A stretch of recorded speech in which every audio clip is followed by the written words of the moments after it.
Ah, o Caleri é pipoqueiro. Ah, o Alisson não presta. Ah, o Nestor é isso, o Nestor é aquilo. A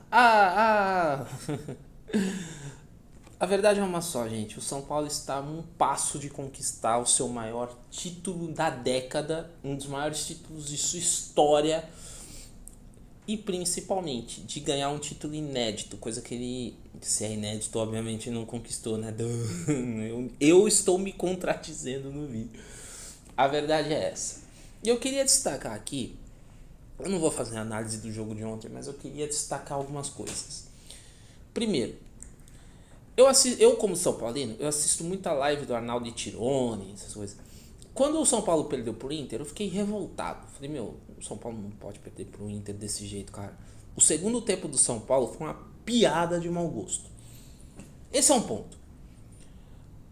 O outro ponto é o seguinte. Chamar o Dorival de burro, como algumas pessoas chamaram naquela live, e com o superchat, tá? A live tá lá no canal dos dois. Inclusive um abraço pros dois. A live tá lá. Só você olhar. Chamando. Nessa live, chamou o Dorival de burro e tal, não sei o que. Ah, o Dorival é burro, não sabe escalar. Se o Dorival fosse burro, o São Paulo não teria eliminado Palmeiras e Corinthians para chegar à final da Copa do Brasil. E se o Dorival fosse burro, o São Paulo não teria ganhado do Flamengo ontem. O Dorival deu um nó tático no Flamengo. Se você acha que o São Paulo destoou um pouco no segundo tempo, eu respeito e até concordo. Acho que o São Paulo poderia ter matado o jogo ontem, como eu falei no vídeo do Gabigol. Matado o confronto, no caso. Mas o São Paulo deu um nó no Flamengo. E não foi à toa, não foi demérito do São Paulo. É claro que o São Paulo mexeu mal, o São Paulo tá completamente perdido, tá um ponto fora completamente da curva. Mas teve mérito do Dorival. O primeiro tempo do São Paulo foi excelente. O São Paulo anulou o Flamengo. O Bruno Henrique não conseguiu jogar. O Rafinha acabou com o Bruno Henrique. E o São Paulo fazia uma coisa muito interessante. Como o Gabigol não volta para marcar o lateral, porque o São Paulo ele colocou 3 atacantes, e desses 3 o Gabigol é o que menos recompõe, o São Paulo saía jogando pela direita e invertia rapidamente pela esquerda. O São Paulo fez esse típico jogo 3 vezes. As 2 levou perigo e na terceira saiu o gol do Caleri, um cruzamento sensacional do Rodrigo Nestor, que aliás jogou muito ontem. Então, foi tudo ensaiado. E no segundo tempo, o São Paulo recompôs muito bem o seu sistema de marcação. Tanto é que o Flamengo teve uma chance numa bola cruzada, que foi aquela que acho que tiraram em cima da linha. O Rafael, goleiro do São Paulo, precisou fazer uma defesa. Então, assim, o São Paulo jogou demais ontem e teve muito o mérito do Dorival. O Dorival foi muito bem ontem no jogo de ontem. Foi muito bem no jogo de ontem. E dizer o contrário, você tá ficando maluco. Então, assim, o Dorival pode ter seus defeitos, o Dorival pode ter uma ou outra convicção que você pode questionar, e eu até entendo, mas chamá-lo de burro é um pouco demais, né? O cara que elimina 2 grandes rivais e tá próximo de levar um São Paulo a um título inédito de Copa do Brasil não pode ser chamado de burro do nada, né? Tem que ter algum argumento mais firme para isso acontecer. Outra coisa, Nestor. O Nestor é um jogador que eu sinceramente não sou muito fã. Eu como São Paulino estou falando, tá? Eu acho que tecnicamente ele é um jogador que tem muita habilidade. Eu acho que ele é um menino que quando for para a Europa, porque ele vai para a Europa alguma hora. Quando ele for para a Europa, ele vai crescer demais. Eu acho que ele tem tudo para ser um bom jogador na Europa. Mas ele estava devendo há algum tempo futebol. Isso começou a mudar quando o Dorival colocou ele na esquerda. Ele começou a render mais. Ainda assim, um jogo ou outro, ele deixou a desejar. Mas ele na esquerda rendeu mais. E o resultado, acho que... E o resultado dessa formatação que o Dorival fez perante o Nestor veio ontem. O Nestor jogou demais pela esquerda ontem, cara. Claro, o Caio deu um suporte muito grande para ele, mas o Nestor jogou muito a ponto de sair pro jogo e desarmar, sabe?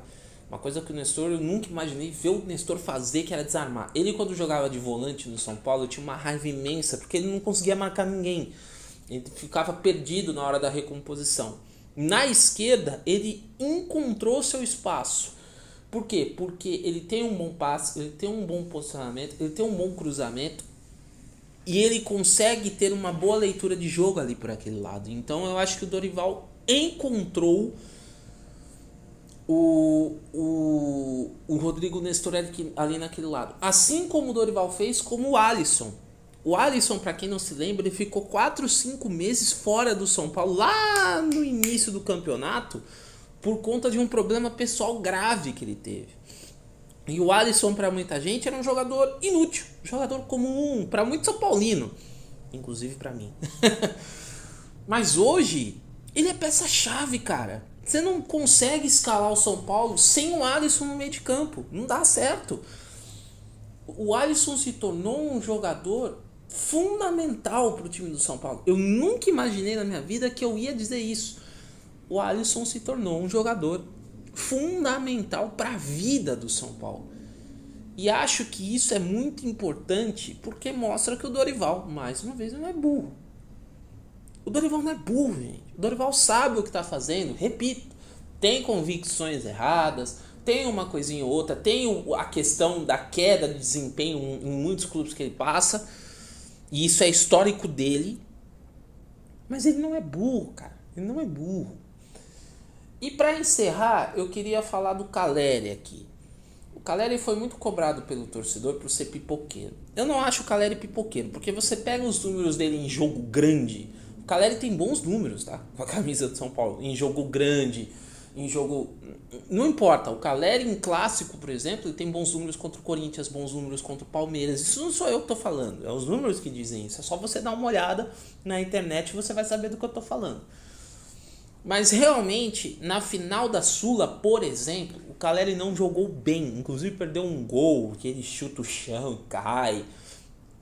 Nesse caso, realmente, ele não jogou absolutamente nada. Contra a LDU, ele perde um gol feito embaixo da trave. É verdade também. O Caleri estava devendo em uma final? Estava, é verdade. Mas dizer que ele é pipoqueiro é um pouco demais, né? Pega os números dele, gente. Os números do Caleri são, assim, por um central... E só pra lembrar, tá? Eu, como São Paulino, lembro bem. Lembro corretíssimo. A gente teve em 2020, na dupla de ataque, eu não sei se vocês lembram, ou foi 2021? Foi nesse período. A gente teve Pablo e Vitor Bueno na dupla de ataque, tá? Os dois não servem pra amarrar a chuteira do Caleri. Aí você vê a diferença. Então, assim, dizer que o Caleri precisa jogar um jogo bem novamente, ou que precisa provar o seu valor em um jogo decisivo, ok. Ele nunca tinha feito um gol em Copa do Brasil e deixou para fazer justo numa final. Eu concordo 100% com você nesse aspecto. Mas falar que ele é pipoqueiro, que ele é isso, que ele é aquilo, não dá, gente. É a mesma coisa que você falar que o Luiz Fabiano não é jogador decisivo. Falar isso para um cara que fez 3 gols numa final de Copa das Confederações. Tudo bem que era uma final de Copa das Confederações, era contra os Estados Unidos. Mas tem centroavante que não faz 3 gols numa final, independentemente de quem for. 2 gols, desculpa, não foram 3, foram 2. O Luiz Fabiano contra o Corinthians tem um número absurdo. O Luiz Fabiano contra o Palmeiras tem um número absurdo. Eu não acho esse tipo de jogador pipoqueiro. Então, assim, o que eu quero dizer nesse vídeo aqui? Não estou querendo dizer que a torcida do São Paulo é ingrata, nada disso. Eu só acho que de vez em quando a torcida do São Paulo se acostumou tanto com a fila que ela como eu posso dizer, ela muitas vezes exagera na hora errada, sabe? Tem hora para você exagerar, só que não agora. O São Paulo tá um passo da Copa do Brasil. Chamar o Dorival de burro, depois de levar esse time que era desacreditado por mim, por você, por todo mundo, para ganhar um título esse ano, eu acho que é muita covardia, sabe? Ser ingrato com o Nestor, sabe? Que é um jogador que tem suas limitações, mas que nesse momento vive uma grande fase. E principalmente chamar o Caleri de pipoqueiro, sabe? Não é o certo a se fazer. Então, assim, eu entendo o torcedor ficar puto, principalmente se você pega a linha de tempo do São Paulo e do torcedor são paulino em questão de fila. Né? O torcedor de São Paulo perdeu a paciência completamente. Eu entendo isso, porque eu sou São Paulino. Mas acho que tem horas e horas para você ficar puto. E a hora agora é de apoiar, não é de chamar o Dorival de burro, disso ou daquilo. E repito, gente, se o Dorival é burro, se o Nestor é ruim, se o Caleri é pipoqueiro, o que explica o que está acontecendo com o São Paulo? É o Casares? Não é o Casares. O Casares é o oposto disso. Então, vamos apoiar agora. Porque agora é a hora de apoiar.